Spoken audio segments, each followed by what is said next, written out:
I am Basil Elton, keeper of the North Point light that my father and grandfather kept before me. Far from the shore stands the gray lighthouse, above sunken, slimy rocks that are seen when the tide is low, but unseen when the tide is high. Past that beacon for a century have swept the majestic barks of the seven seas.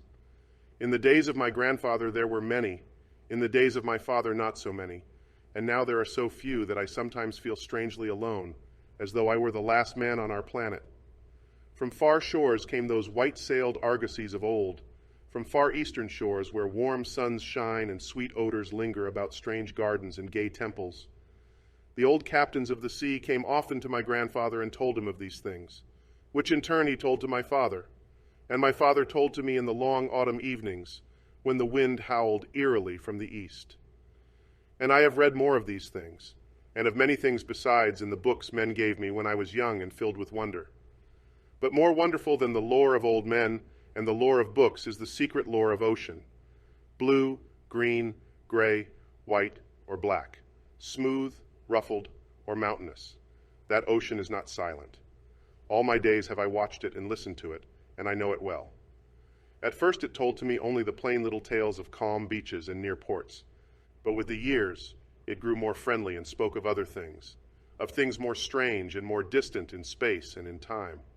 Sometimes at twilight the gray vapors of the horizon have parted to grant me glimpses of the ways beyond, and sometimes at night the deep waters of the sea have grown clear and phosphorescent to grant me glimpses of the ways beneath. And these glimpses have been as often of the ways that were and the ways that might be as of the ways that are. For ocean is more ancient than the mountains, and freighted with the memories and the dreams of time. Out of the south it was that the white ship used to come when the moon was full and high in the heavens. Out of the south it would glide very smoothly and silently over the sea, and whether the sea was rough or calm, and whether the wind was friendly or adverse, it would always glide smoothly and silently, its sails distant, and its long, strange tiers of oars moving rhythmically. One night I espied upon the deck a man, bearded and robed, and he seemed to beckon me to embark for fair unknown shores. Many times afterward I saw him under the full moon, and ever did he beckon me. Very brightly did the moon shine on the night I answered the call, and I walked out over the waters to the white ship on a bridge of moonbeams. The man who had beckoned now spoke a welcome to me in a soft language I seemed to know well, and the hours were filled with soft songs of the oarsmen as we glided away into a mysterious south, golden with the glow of that full, mellow moon. And when the day dawned, rosy and effulgent, I beheld the green shore of far lands, bright and beautiful, and to me unknown. Up from the sea rose lordly terraces of verdure, tree-studded, and showing here and there the gleaming white roofs and colonnades of strange temples. As we drew nearer the green shore, the bearded man told me of that land, the land of Zar, where dwell all the dreams and thoughts of beauty that come to men once and then are forgotten. And when I looked upon the terraces again, I saw that what he said was true, for among the sights before me were many things I had once seen through the mists beyond the horizon, and in the phosphorescent depths of ocean. There, too, were forms and fantasies more splendid than any I had ever known, the visions of young poets who died in want before the world could learn of what they had seen and dreamed. But we did not set foot upon the sloping meadows of Zar, for it is told that he who treads them may never more return to his native shore. As the white ship sailed silently away from the templed terraces of Zar, we beheld on the distant horizon ahead the spires of a mighty city, and the bearded man said to me, "This is Thalarion, the city of 1,000 wonders, wherein reside all those mysteries that man has striven in vain to fathom." And I looked again, at closer range, and saw that the city was greater than any city I had known or dreamed of before. Into the sky the spires of its temples reached, so that no man might behold their peaks, and far back beyond the horizon stretched the grim gray walls, over which one might spy only a few roofs, weird and ominous, yet adorned with rich friezes and alluring sculptures. I yearned mightily to enter this fascinating yet repellent city, and besought the bearded man to land me at the stone pier by the huge carven gate Icarial. But he gently denied my wish, saying, "Into Thalarion, the city of 1,000 wonders, many have passed, but none returned. Therein walk only demons and mad things that are no longer men, and the streets are white with the unburied bones of those who have looked upon the Eidolon Lathi that reigns over the city."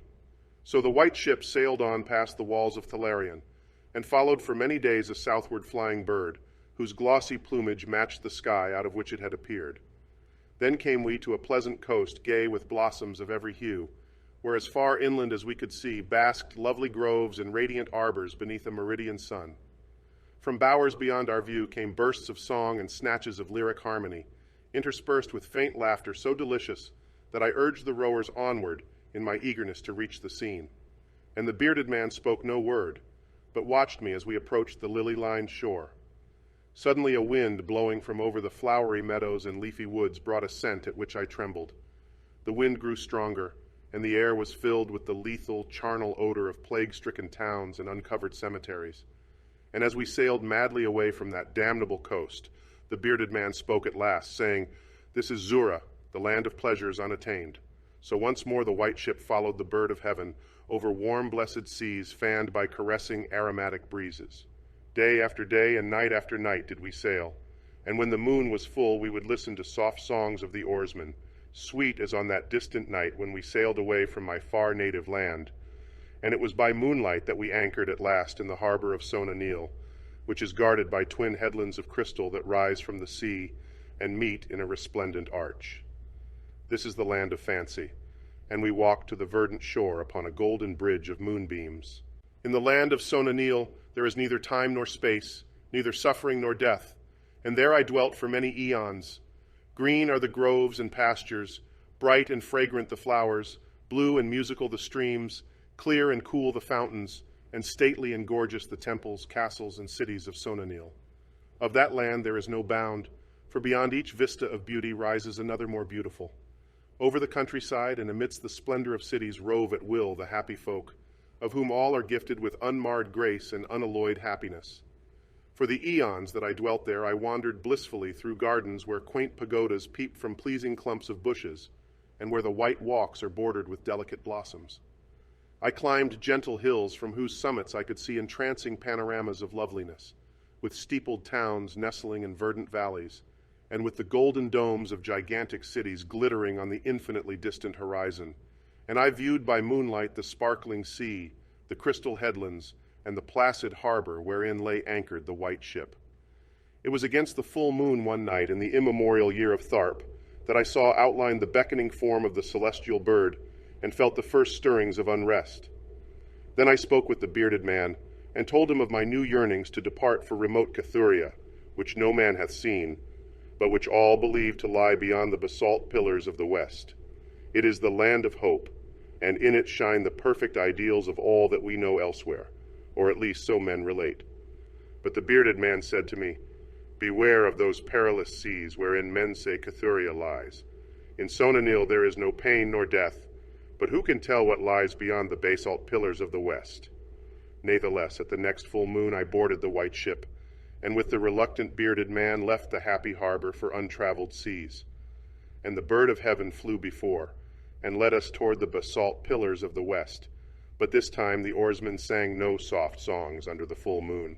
In my mind I would often picture the unknown land of Cathuria with its splendid groves and palaces, and would wonder what new delights there awaited me.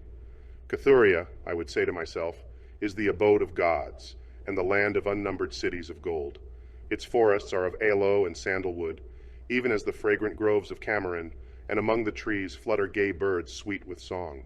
On the green and flowery mountains of Cathuria stand temples of pink marble, rich with carven and painted glories, and having in their courtyards cool fountains of silver, where purl with ravishing music the scented waters that come from the grotto-born river Narg.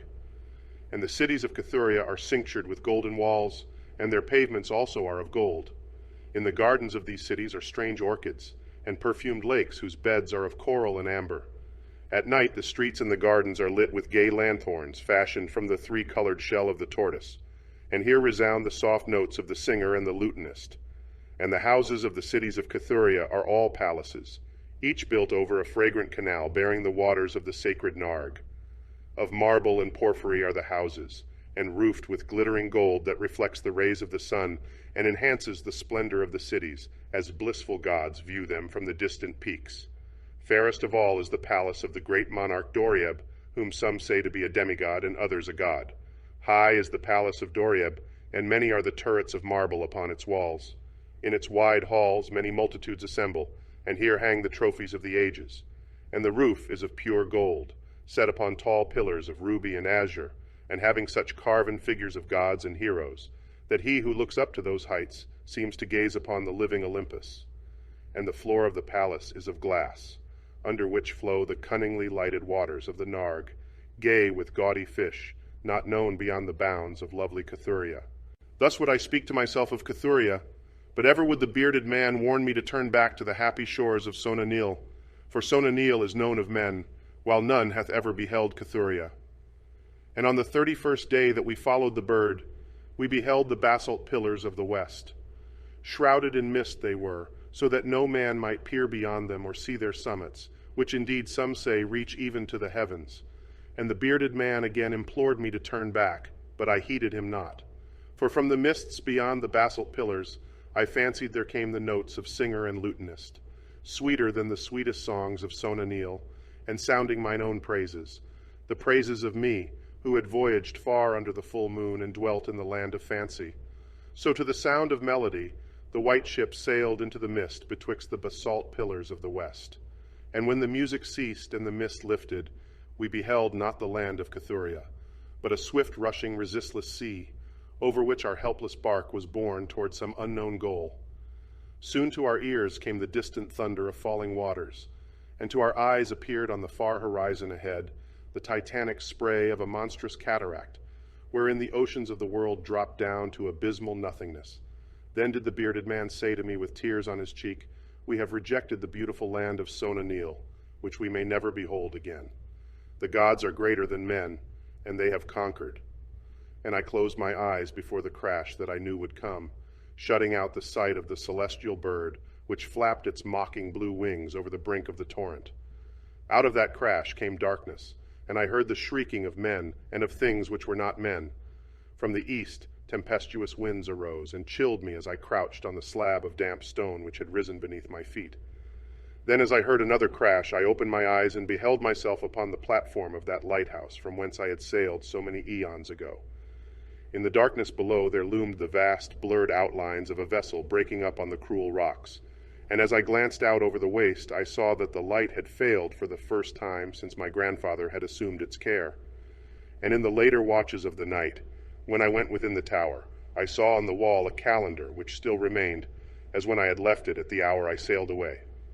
With the dawn I descended the tower and looked for wreckage upon the rocks, but what I found was only this: a strange dead bird whose hue was as of the azure sky, and a single shattered spar, of a whiteness greater than that of the wave tips or of the mountain snow.